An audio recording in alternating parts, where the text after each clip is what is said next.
So India has this absolutely massive goal, hitting 300 gigawatts of solar power by 2030. But it also has over a billion people to feed. So where in the world do you put all those solar panels without taking over precious farmland? Well, what if the answer wasn't either or, but both? Let's dive into a brilliant solution that's literally turning farms into power plants. All right, so here's what we're going to cover. First, we'll break down this high-stakes dilemma. Then we'll get into what this ingenious tech called AgriPV actually is. We'll explore all the benefits, talk about the real-world hurdles, and finally, look at the path forward. At its heart, this is a fundamental conflict. On one side, you've got one of the world's most ambitious clean energy targets, and on the other, the absolute non-negotiable need to use land for food. They're both competing for the exact same finite resource, land. So let's jump right in with our first section, India's energy versus land dilemma. And this is a truly massive challenge for the country's future. So this is the big one, right? How do you possibly square this circle? How can India hit its huge climate goals while also supporting its farmers and making sure everyone has enough to eat? Turns out the answer might be you don't have to choose. Which brings us perfectly to our second section. What exactly is AgriPV? This is that promising solution we've been hinting at. Okay, so what is it? Agri-Photovoltaics, or AgriPV for short, is this simple but totally revolutionary idea of combining solar panels and farming on the very same piece of land. It's all about sharing the sun, you could say. And what's really cool here is the efficiency. This completely reframes the problem. You go from an either-or choice to a both-and solution. You're basically getting double the value from a single plot of land, a harvest of crops, and a harvest of clean energy. And this isn't some one-size-fits-all technology. Nope. As you can see here, it's incredibly versatile. You can have elevated systems where the panels are raised up high enough for tractors to pass right underneath. You can install them between rows of crops, set them up vertically to catch the morning and evening sun, or even build them right into greenhouse roofs. The design fits the farm, not the other way around. But of course, you can't just plant anything you want under these panels. Success really depends on smart farming. For instance, shade-tolerant crops like tomatoes and onions can actually do great in the partial shade, while your sun-loving crops can be planted in the open rows between the panels. It definitely takes careful, region-specific planning to get that balance just right. And that brings us to Section 3, a harvest of benefits. Because when you do get that balance right, wow. The positive ripple effects are enormous, and they stretch from the individual farmer all the way to the entire village economy.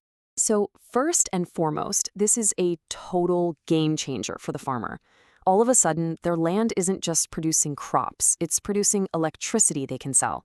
This creates a stable, diversified income stream, which makes them way more resilient to all the financial risks that come with farming. And the benefits for the farm itself are just as impressive. I mean, think about it. The partial shade from the panels means less water evaporates, so the soil stays moist longer. That is a huge win for water efficiency. Plus, those same panels act like a shield, protecting delicate crops from that scorching heat, heavy rain, or even destructive hail. Now let's zoom out even further, because this tech can transform entire villages. Locally generated power means you don't need to rely on expensive diesel for things like water pumps. It can also power crucial local services, like cold storage facilities, which helps reduce food waste and lets farmers get better prices for their produce. Okay, now all of this sounds incredible, I know, but let's be realistic. Moving on to Section 4, hurdles on the horizon.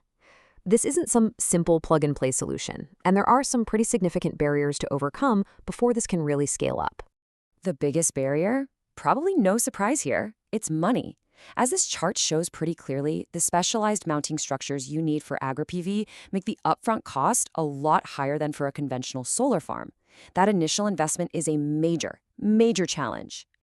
And beyond the cost, you've got other major roadblocks. There's a lot of regulatory confusion around things like land rights and how to even connect to the grid.